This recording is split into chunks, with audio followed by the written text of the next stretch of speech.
जटवा तोहर आलर झालर दैया से चुए पसे जटवा तोहर आलर झालर दैया से चुए पसे अखिया तोहर नगीना ए भोले बाबा अइब कौना महीना अखिया तोहर नगीना ए भोले बाबा अइब कौना महीना जेठ नहीं आइब आषाढ़ नहीं आइब आइब सावन महीना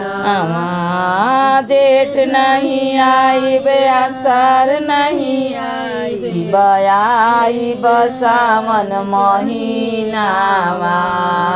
जलवा भरी रखिह ए सेवा खारब एक महीना जलवा भरी भरी रखिह ए सेवा खारब एक महीना जटवा तोहर आलर झालर दैया से चुए पसे जटवा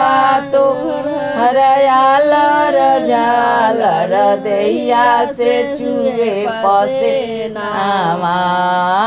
अखिया तोहर नगीना ए भोले बाबा अइब कौना महीना अखिया तोहर नगीना ए भोले बाबा अइब कौना महीना जेठ नहीं आइब आषाढ़ नहीं आइब आइब सावन महीना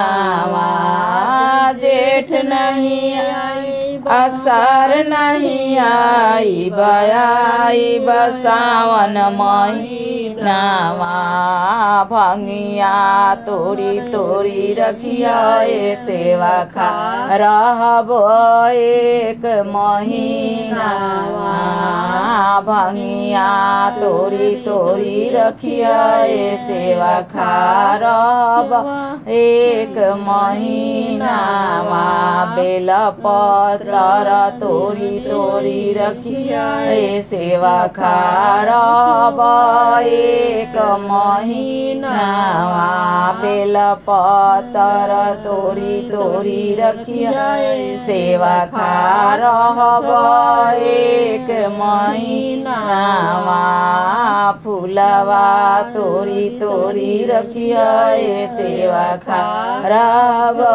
एक महीना फूलवा तोरी तोरी रखिया ए सेवा खारब एक महीना। अच्छा लगे तो लाइक सब्सक्राइब करेंगे। धन्यवाद।